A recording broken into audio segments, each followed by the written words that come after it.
Hello बच्चों, कैसे हो आप सब। हम पारी पढ़ रहे थे, तो पारी के पेज नंबर 15 तक हमने कंप्लीट कर लिए थे। ठीक है, अब हम आज पढ़ते हैं पेज नंबर 16। तैयार हो सब पढ़ने के लिए? तो शुरू करते हैं। अब हम पढ़ते हैं पेज नंबर 16। तो पेज नंबर 16 का जो पहला पॉइंट है वो है हमारा नस्य कर्म के भेद। जो नस्य कर्म होता है, जो नस्य किया जाता है, उसके कितने टाइप्स होते हैं। ठीक है, कितने टाइप्स के होते हैं इसके बारे में बताना है। तो हमें सिंपल नंबर देखने किस आचार्य ने कितने कितने माने। तो नस्य कर्म के भेद आचार्य चरक ने माने हैं 5। आचार्य चरक मानते हैं 5। आचार्य सुश्रुत ने माने हैं 2। भेद पूछेंगे तो आचार्य चरक ने माने हैं 5, आचार्य सुश्रुत मानते हैं 2। अगर वहीं पे पूछे कि नस्य कर्म के पर्याय कितने माने, तो आचार्य सुश्रुत ने 5 पर्याय माने हैं। ठीक है, और नस्य कर्म के भेद आचार्य वाग्भट ने माने हैं 3। समझ में आ गया। पहला पॉइंट था हमारा नस्य कर्म के भेद। तो आचार्य चरक ने माने हैं 5, आचार्य सुश्रुत ने माने हैं 2 और आचार्य वाग्भट ने माने 3। वहीं अगर नस्य कर्म के पर्याय बोलेंगे तो आचार्य सुश्रुत ने कितने माने हैं 5। पॉइंट नंबर 1 हमारा बस इतना सा था कंप्लीट। अब हम पढ़ते हैं पॉइंट नंबर 2। पॉइंट नंबर 2 है वो है वर्धमान पिपली से रिलेटेड है। ठीक है, वर्धमान पिपली किस चीज में यूज किया जाता है, कौन कौन सी डिजीज में, किसके लिए किस आचार्य ने माना है। ठीक है, तो सेकंड पॉइंट हमारा वर्धमान पिपली। तो वर्धमान पिपली का रोगाधिकार क्या है। रोगाधिकार में आचार्य चरक ने माना है कि इसको रसायन में यूज करते हैं। वहीं आचार्य सुश्रुत बोलते हैं कि इसको वातरक्त में यूज करते हैं और आचार्य काश्यप बोलते हैं राजक्षमा व शोथ में। समझ में आ गया। सेकंड पॉइंट जो है हमारा है वो वर्धमान पिपली से रिलेटेड है। तो वर्धमान पिपली में हमारा सबसे पहले बताया गया रोगाधिकार क्या क्या। तो आचार्य चरक ने माना है रसायन में यूज करते हैं, वही आचार्य सुश्रुत मानते हैं कि वातरक्त में यूज करते हैं। ठीक है, चरक ने रसायन में माना है, सुश्रुत ने वातरक्त में माना है और काश्यप आचार्य काश्यप मानते हैं कि या तो राजक्षमा में या फिर शोथ में यूज करेंगे। ठीक है, दूसरा पॉइंट इसका बोला है मात्रा। ठीक है, वर्धमान पिपली का सेकंड पॉइंट है कि मात्रा कितनी है, किस किस आचार्य ने कितनी कितनी मात्रा इनकी बताइए। तो मात्रा बताने के लिए हम वर्धमान पिपली को 3 में क्लासिफिकेशन करते हैं। या तो उत्तम मात्रा होगा, या मध्यम मात्रा होगा, या फिर हीन मात्रा होगा। ठीक है, उत्तम मात्रा, मध्यम मात्रा, हीन मात्रा में कितनी कितनी देनी है। तो पहला पॉइंट आचार्य चरक, दूसरा आचार्य सुश्रुत, तीसरा कल्पना बताइए। तो आचार्य चरक ने उत्तम मात्रा कितनी मानी है 10। ठीक है, उत्तम, मध्यम और हीन मात्रा है। तो आचार्य चरक ने मानी है 10, 6, 3। आचार्य सुश्रुत मानते हैं 10, 7, 5। समझ में आया। सेकंड पॉइंट हमारा क्या था कि वर्धमान पिपली का रोगाधिकार जो हमने वर्धमान पिपली का पढ़ा था, उनकी मात्रा कितनी कितनी देनी है। तो सेकंड पॉइंट में हमने मात्रा पढ़ा था। मात्रा के लिए हमने पहले 3 में क्लासिफिकेशन किया। उत्तम मात्रा कितनी होगी, मध्यम मात्रा कितनी होगी, हीन मात्रा में कितनी देंगे। तो वहीं पर आचार्य चरक ने बोला है 10, कितने आचार्य चरक बोलते हैं 10, 6, 3। उत्तम हो गया 10, मध्यम हो गया 6 और हीन हो गया 3। 10, 6, 3। वहीं आचार्य सुश्रुत मानते हैं 10, 7, 5। उत्तम हो गया 10, मध्यम हो गया 7 और हीन बल वाले में हो गया 5। तीसरा फॉर्मूला आता है कि इसकी कल्पना किस रूप में देना है। अगर उत्तम बल है, मतलब उत्तम मात्रा देना है, तो उसको हमें ना पीस कर देना है। ठीक है, दूसरा मध्यम बल, अगर मध्यम बल है तो उसको हमें कितना देना है, मध्यम मात्रा देनी है अगर हमें, तो उसे क्वाथ रूप में देनी है। अगर हीन बल है तो उसको हमें चूड़ रूप में देना है। तो रोगी की प्रकृति के अनुसार है कि किस तरीके का उसका बल है, उसके अकॉर्डिंग उसकी मात्रा डिपेंड करती है। ठीक है, समझ में आ गया।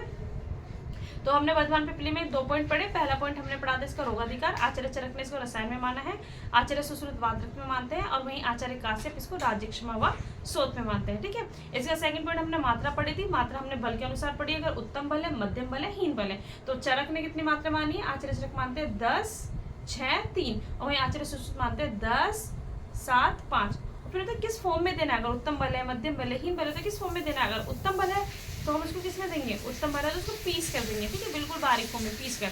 और मध्यम बल है तो उसको किसमें क्वाथ रूप में देंगे और हीन बल है तो उसको हमें चूड़ रूप में देना है। वहीं पर आचार्य जयजट बोलते हैं कि व्यक्ति की प्रकृति के अनुसार पिपली सेवन का निर्देश दिया है। मतलब व्यक्ति की जिस तरह की प्रकृति है उसके अनुसार उसको पिपली का सेवन करना चाहिए। ये हमारा सेकंड पॉइंट कंप्लीट हो गया। तो 2 पॉइंट हमने कंप्लीट कर लिए। पहला पॉइंट हमने पढ़ा था नस्य कर्म के भेद, सेकंड पॉइंट हमने पढ़ लिया वर्धमान पिपली से रिलेटेड। समझ में आया। अब पढ़ते हैं थर्ड पॉइंट। थर्ड पॉइंट जो है वो है ज्वर की संज्ञा। मतलब ज्वर को किन आचार्य ने क्या क्या बोला है, आचार्य चरक क्या बोलते हैं, आचार्य सुश्रुत क्या बोलते हैं, इसके बारे में हम पढ़ेंगे। ठीक है, तो ज्वर के बारे में जल्दी बोलेंगे। सबसे पहले आचार्य चरक बोलते हैं सर्व रोग अग्रज। ठीक है, आचार्य चरक ने ज्वर के लिए क्या बोला, सर्व रोग अग्रज। अगर कहीं पर लिखा आ गया सर्व रोग अग्रज किस व्याधि के रिलेटेड में कहा गया और अकॉर्डिंग टू किस आचार्य, तो ज्वर से रिलेटेड कहा गया है। ज्वर को सर्वरोग अग्रज बोलते हैं और आचार्य चरक ने बोला है। वही आचार्य सुश्रुत जो है ज्वर की दूसरी संज्ञा क्या देते हैं, रोगराज। ठीक है, सुश्रुत में 2 बार से आता है ना, स तो रोगराज, र 2 बार आ गया ना, रोगराज। आचार्य सुश्रुत ने रोगराज बोला है। वही आचार्य वाग्भट आचार्य वाग्भट में मात्रा आ जाती है रोगपति, ठीक है। आचार्य वाग्भट ने माना है रोगपति। तो ज्वर की क्या क्या संज्ञा दी गई है, किन किन आचार्य ने दिया? आचार्य चरक ने माना है सर्व रोगग्रस्त, आचार्य सुश्रुत मानते हैं रोगराज, और आचार्य वाग्भट मानते हैं, आचार्य वाग्भट क्या मानते हैं? रोगपति, ठीक है। पॉइंट नंबर 3 हो गया कंप्लीट। अब हम पढ़ते हैं पॉइंट नंबर 4, ठीक है। अगर कहीं पे मान लो रोगराट आ गया तो क्या है? रोगराट, तो रोगराट के बारे में जल्दी ऐसा है कि आचार्य सुश्रुत ने वात व्याधि के लिए माना है, ये आगे पढ़ोगे अभी, ठीक है। ऐसे कुछ नहीं, रोगराट जैसे वात व्याधि के लिए आचार्य सुश्रुत ने माना है, अभी हम आगे आएंगे तो उसमें पढ़ेंगे। तो पॉइंट नंबर 3 तक हमारे कंप्लीट, कोई डाउट? पहला पॉइंट हमने पढ़ा था नस्य कम से रिलेटेड, कितने कितने टाइप्स होते हैं। सेकंड पॉइंट हमने पढ़ा था वर्धमान पिपली से रिलेटेड, 2 पॉइंट थे इसके अंदर, रोगाधिकार क्या है और इसकी मात्रा किस अनुसार लेनी है। तीसरा पॉइंट हमने पढ़ा ज्वर की क्या क्या संज्ञा किन किन आचार्य ने दी है। अब हम पढ़ते हैं पॉइंट नंबर 4, ठीक है। पॉइंट नंबर 4 जो है वो है विषम ज्वर के अधिष्ठान, मतलब विषम ज्वर से रिलेटेड जो हमारा है वो पॉइंट नंबर 4 में है। तो इसमें मतलब विषम ज्वर हमारे क्या क्या होते हैं, उनके क्या क्या अधिष्ठान होते हैं, इसके बारे में पढ़ेंगे। तो सबसे पहले आता है विषम ज्वर। विषम ज्वर कितने कितने मान है किसने? पहला पॉइंट है विषम ज्वर के भेद। विषम ज्वर आचार्य चरक मानते हैं 5 और आचार्य काश्यप मानते हैं 7। समझ में आइए, पहले हो गया नंबर कि कितने कितने नंबर होते हैं, ठीक है। पॉइंट नंबर 4 पढ़ रहे हैं हम। पॉइंट नंबर 4 में हमने विषम ज्वर से रिलेटेड पढ़ना है। तो विषम ज्वर से रिलेटेड में नंबर 1 क्या आता है कि कितने कितने किन आचार्यों ने माना है। आचार्य चरक मानते हैं 5, वहीं पर आचार्य काश्यप, आचार्य काश्यप, काश्यप शाह रहा है ना, तो शाह से 7 भी होता है, तो आचार्य काश्यप मानते हैं 7। कंप्लीट, समझ में आया। इसी में सेकंड पॉइंट हम इसके पढ़ेंगे कि कौन कौन से होते हैं इनके नाम, ठीक है। बाकी इनका अधिष्ठान कहाँ कहाँ होता है, इनमें से कौन सी ट्रीटेबल है, कौन सी साध्य है, कौन सी असाध्य है, कौन सी कृष्णाध्य है, इससे रिलेटेड पढ़ेंगे। तो सबसे पहले इनके नाम पढ़ लेते हैं, कौन कौन से 5 प्रकार के नाम पढ़े। संतत, सतत, अन्य दिवसीय, तृतीयक व चतुर्थक। सबको याद होगा, ये बहुत ईजी है। संतत, सतत, लाइन से याद करो, संतत, सतत, अन्य दिवसीय, तृतीयक, चतुर्थक, 5 नाम हो गए, ठीक है। उसके बाद आचार्य चरक ने इनका अधिष्ठान क्या क्या माना है, तो लाइन से स्टार्ट करो। पहला हमारा संतत था तो रस, दूसरा सतत था रक्त, ठीक है, रस रक्त। तीसरा हमारा अन्य द्वितीयक था तो मेद, रस रक्त मेद, मांस नहीं माना है इन्होंने, ठीक है, रस रक्त मेद। उसके बाद अन्य द्वितीयक के बाद हमारा क्या था? तृतीयक। तृतीयक क्या हो गया? अस्थि, और चतुर्थक इसका हो गया हमारा मज्जा। तो लाइन से है, देखो पहले हमने नाम पढ़ा संतत, सतत, अन्य द्वितीयक, तृतीयक व चतुर्थक। लाइन से 5 लिख लो। अब अधिष्ठान आचार्य चरक ने क्या क्या माना है? रस रक्त, मांस नहीं माना, हटा दो। तो पहले का रस, दूसरे का रक्त, तीसरे का मेद, चौथे का अस्थि, 5वें का मज्जा, ठीक है, मज्जा गति हो गया। वही आचार्य सुश्रुत का अधिष्ठान बोलेंगे तो क्या उनके लाइन से उन्होंने मांस भी माना है। तो पहला रस, दूसरा रक्त, तीसरा मांस, चौथा मेद, 5वां अस्थि और मज्जा, एक साथ उन्होंने माना है। मज्जा पे कंप्लीट होगा, ठीक है, अस्थि और मज्जा माना है। इतना समझ में आया, ठीक है। तो अगर पूछेंगे कि विषम ज्वर कौन कौन से है, तो आचार्य चरक ने कितने माने? 5, आचार्य काश्यप मानते 7। अगर कोई पूछे नाम क्या क्या है तो लाइन से संतत, सतत, अन्य द्वितीयक, तृतीयक, चतुर्थक। अधिष्ठान क्या है? तो आचार्य चरक ने माना है रस रक्त, मांस नहीं माना, मेद, अस्थि, मज्जा, 5 हो गए। वहीं आचार्य सुश्रुत बोलेंगे तो उन्होंने क्या माना है? रस रक्त, मांस, मेद, अस्थि और मज्जा 2 माना है लास्ट वाले के एक साथ। ये इनके अधिष्ठान हो गए।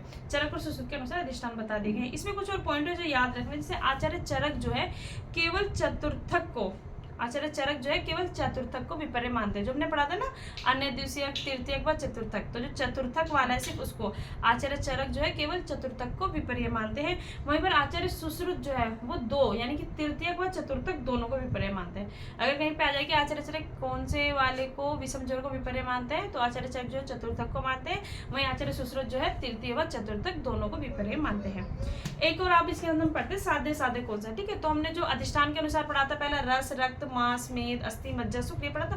तो इसमें से रस रक्त मांस और मेद, यहाँ तक जितने भी अधिष्ठान गत है वो सारे साध्य होते हैं, ठीक है। रस रक्त मांस मेद, माँ वाले तक सब साध्य। उसके बाद क्या हो गया? अस्थि और मज्जा, इसके बाद अस्थि मज्जा आते हैं, ये कृष्णाध्य। और लास्ट वाला जो हमारा होता है शुक्रगत, अगर शुक्रगत होगा तो हमारा असाध्य होगा। कोई डाउट? इजी है ना।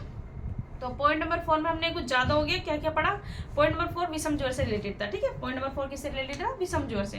पहला हमने पढ़ा इसमें नंबर कितने होते हैं, तो आचार्य चरक ने माना है 5, वहीं आचार्य काश्यप मानते हैं 7। दूसरा हमने पढ़ा कि कौन कौन से होते हैं, कौन सा अधिष्ठान होता है ये देख लेते हैं। तो इसके हम नाम जैसे हमने लाइन से पढ़ा, लाइन से याद करो, संतत, सतत, अन्य द्वितीयक, तृतीयक व चतुर्थक, 5 हो गए लाइन से। इनके अधिष्ठान क्या है, तो फिर आचार्य चरक का देख लेते हैं। चरक ने क्या माना है, रस, रक्त, मांस नहीं माना है, ठीक है। मेद, अस्थि और मज्जा, एक एक सबका एक एक माना है। वहीं पे आचार्य सुश्रुत ने कितने माने हैं, आचार्य सुश्रुत अधिष्ठान में क्या माना है, लाइन से माना है। पहले का रस, दूसरे का रक्त, तीसरे का मांस, चौथे का मेद, पांचवें का अस्थि और मज्जा दोनों। फिर कुछ इसमें पॉइंट्स पढ़े हमने, जैसे कि आचार्य चरक जो है केवल चतुर्थक को विपर्य मानते हैं, वहीं आचार्य सुश्रुत जो है तृतीयक व चतुर्थक दोनों को विपर्य मानते हैं। उसके बाद हमने सादे सादे के बारे में पढ़ा, ठीक है। सादे सादे में हमने क्या पढ़ा कि जो रस, रक्त, मांस, मेदगत होंगे वो सारे साध्य होंगे। उसके बाद अस्थि और मज्जागत जो होगा वो क्लिष्ट साध्य होगा, और जो शुक्रगत होगा वो असाध्य होगा। Point number 4 complete. अब हम पढ़ते हैं पॉइंट नंबर 5, जो हमारा आज पेज नंबर 16 है, इसका पॉइंट नंबर 5 पढ़ते हैं। पॉइंट नंबर 5 जो है गुल्म से रिलेटेड है। किससे रिलेटेड है, गुल्म, गुल्म व्याधि से रिलेटेड। तो नंबर पहले पढ़ लेते हैं कि इन्होंने कितने कितने माने हैं। तो गुल्म में सबसे पहले आचार्य चरक, सुश्रुत और काश्यप, तीनों ही, चरक, सुश्रुत, काश्यप, CSK, ठीक है ना, CSK, ये किसी मैथ से भी रिलेटेड है ना। तो चरक, सुश्रुत, काश्यप इन्होंने माने हैं 5, वहीं आचार्य वाग्भट मानते हैं 8। बस इतना ही पढ़ना है। तो गुल्म के भेद बोलेंगे कि आचार्य ने कितने माने हैं, तो CSK, चरक, सुश्रुत, काश्यप ने माने 5, और वहीं पर आचार्य वाग्भट मानते हैं 8। Point number 5 complete. अब हम पढ़ते हैं पॉइंट नंबर 6। पॉइंट नंबर 6 जो है वो रक्त गुल्म से रिलेटेड है, कि रक्त गुल्म की ट्रीटमेंट कब करना चाहिए, रक्त गुल्म की चिकित्सा का निर्देश किन आचार्यों ने कब कब बताया। तो आचार्य चरक बोलते हैं कि 10 मास के पश्चात चिकित्सा करनी है, 10 मास तक इसका वेट एंड वॉच करना है, उसके बाद इसका हमें ट्रीट करना है। आचार्य काश्यप भी हमारा मानते हैं 10 मास के पश्चात, बुक में 12 दे रखा है वो गलत है, ठीक है, 10 मास के पश्चात ही मानते हैं, ये ऐसा इसका ट्रीटमेंट के लिए बताया गया है, ठीक है। तो रक्त गुल्म की चिकित्सा का निर्देश हमारा पॉइंट नंबर 6 में बताया। आचार्य चरक और आचार्य काश्यप दोनों के अनुसार क्या है, 10 मास के पश्चात ही चिकित्सा करनी चाहिए, अगर करनी है तो 10 मास के पश्चात ही करनी है। पॉइंट नंबर 7 जो हमारे आज के जो पेज नंबर 16 है, इसका लास्ट पॉइंट है, ठीक है। पॉइंट नंबर 7 में ऐसा बता रखा है कि पूर्ण रूप से रिलेटेड है कि रक्त पित्त में जो गंध आती है, ठीक है, पूर्ण रूप में रक्त पित्त की पूर्व अवस्था होती है, जब हमारी डिजीज डायग्नोज नहीं होती, उसमें कई तरह की गंध आती है। तो कौन सी गंध आएगी मनुष्य में से, तो हम उसको मानेंगे कि हाँ वो रक्त पित्त से ही मतलब रक्तपित्त से ही पीड़ित होगा। तो आचार्य चरक और आचार्य वाग्भट मानते हैं कि मत से गंधता, अगर मत से की जैसी गंध आ रही है तो वो रक्तपित्त का पूर्व रूप है, ऐसा मानते हैं आचार्य चरक और आचार्य वाग्भट। वहीं आचार्य चरक और आचार्य सुश्रुत दोनों मानते हैं लोहगंधिता। अगर चरक वाग्भट है तो मानते हैं मत से गंधिता, और आचार्य सुश्रुत है तो वो मानते हैं लोहगंधिता। ये हमारा पॉइंट नंबर 7 कंप्लीट, ठीक है। आज का हमारा कंप्लीट हो गया। एक बार हम इनको पूरे को रिवीजन कर लेते हैं, हमने आज क्या क्या पढ़ा। टोटल 7 पॉइंट है, 7वीं रिवीजन करना है। सबसे पहले पॉइंट में हमने क्या पढ़ा था, सबसे पहला पॉइंट हमने पढ़ा था नस्य क्रम से रिलेटेड, ठीक है। पहला पॉइंट हमने पढ़ा था नस्य क्रम से रिलेटेड, मतलब नस्य क्रम की कितने कितने टाइप्स है। आचार्य चरक ने माने 5, आचार्य सुश्रुत मानते हैं 2, और वहीं पर आचार्य वाग्भट ने कितने माने थे, 3 वेद। एक हमने पढ़ा था पर्याय, तो अगर नस्य क्रम के पर्याय बोलेंगे तो आचार्य सुश्रुत ने बताया वो 5 बताए कंप्लीट। पॉइंट नंबर 2 हमने पढ़ा था वर्धमान पिप्पली से रिलेटेड। तो सबसे पहला पॉइंट इसके अंदर हमारा क्या था, रोगाधिकार। आचार्य चरक ने माना है रसायन में, आचार्य सुश्रुत ने माना है वात रक्त में, और आचार्य वाग्भट मानते हैं राज्य क्षमा व शोथ में। आचार्य काश्यप मानते हैं राज्य क्षमा व शोथ में।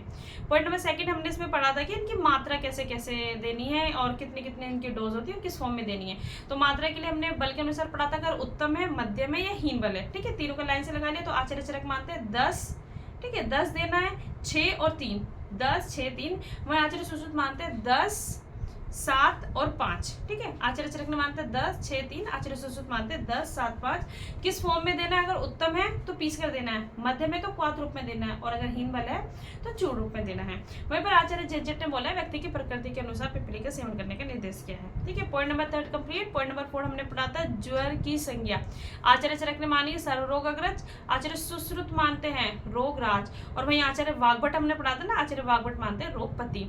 एक मैंने बताया था रोगराट, अगर रोगराट आता है तो आचार्य सुश्रुत के अनुसार है, जो वात रक्त जो हमारी वात व्याधि आगे हम पढ़ेंगे उसके लिए यूज करी है, ठीक है। वात व्याधि के लिए जो है ना वहां पे एक टर्म यूज हुआ है रोगराट, जो आचार्य सुश्रुत ने दिया है। Point number 4 complete. Point number 3 complete, ठीक है। अब आते हैं पॉइंट नंबर 4। पॉइंट नंबर 4 हमने विषम ज्वर से रिलेटेड पढ़ा था। तो पहले विषम ज्वर की संज्ञा पढ़ी थी, आचार्य चरक ने 5 मानी है, और वहीं आचार्य काश्यप ने 7 मानी है। दूसरा हमने पढ़ा था कौन कौन से होते हैं, क्या क्या अधिष्ठान है। तो लाइन से स्तर जाता है संतत, सतत, अन्य द्वितीयक, तृतीयक व चतुर्थक। इनके अधिष्ठान में आचार्य चरक ने माना था रस, रक्त, मांस नहीं माना था, मेद, अस्थि, मज्जा। आचार्य सुश्रुत ने माना था रस, रक्त, मांस, मेद, लास्ट वाले में अस्थि मज्जा दोनों था। कुछ स्पेशल पॉइंट है, जैसे आचार्य चरक जो है सिर्फ चतुर्थ को ही विपर्य मानते हैं और आचार्य सुश्रुत जो है तृतीय और चतुर्थक दोनों को ही विपर्य मानते हैं। फिर साधे साधे से रिलेटेड पढ़ा था, रस रक्त मांस मेदगत वाले साध्य होते हैं, अस्थि मज्जा वाले कृष्ण साध्य होते हैं और सुकृत वाले असाध्य होते हैं। ठीक है, पॉइंट नंबर 5 पॉइंट नंबर 4 ही हमारा पूरा का पूरा था जो कि हमने कंप्लीट कर लिया था। फिर हमने पढ़ा था पॉइंट नंबर 5 जो हमारा गुल्म से रिलेटेड था, गुल्म के कितने भेद होते हैं, तो सी एस के चरक सुश्रुत और काश्यप तीनों ने ही माना था 5 और आचार्य वाग्भट मानते 8। पॉइंट नंबर 6 हमने पढ़ा था रतगुण की चिकित्सा का निर्देश, जिसमें आचार्य चरक ने बोला 10 मास के पश्चात और आचार्य काश्यप ने भी हमारा 10 मास के पश्चात ही बोला था। ठीक है, दोनों का सेम ही था। उसके बाद पॉइंट नंबर 7 जो हमारा लास्ट था हमने पढ़ा था रक्त पित्त में क्या पूर्व पाते गंध से रिलेटेड है, तो आचार्य चरक अगर चरक और वाग्भट दोनों एक साथ पढ़ते हैं तो उन्होंने मानता मत्स्य गंध था और चरक और सुश्रुत लेते तो मानते लोहगंधी था। ठीक है, ये हमारा पेज नंबर 16 होता है आज का कंप्लीट। सबको समझ आया होगा, इजी था, इतना हार्ड नहीं था। एक बार अपने आप ही पढ़ेंगे तो अच्छे समझ में आ जाएगा। ठीक है, नेक्स्ट क्लास में फिर हम मिलते हैं पेज नंबर 17 के साथ, इसी तरह हम इसको पूरा कंप्लीट करेंगे। ठीक है, मिलते हैं नेक्स्ट क्लास में। Thank you.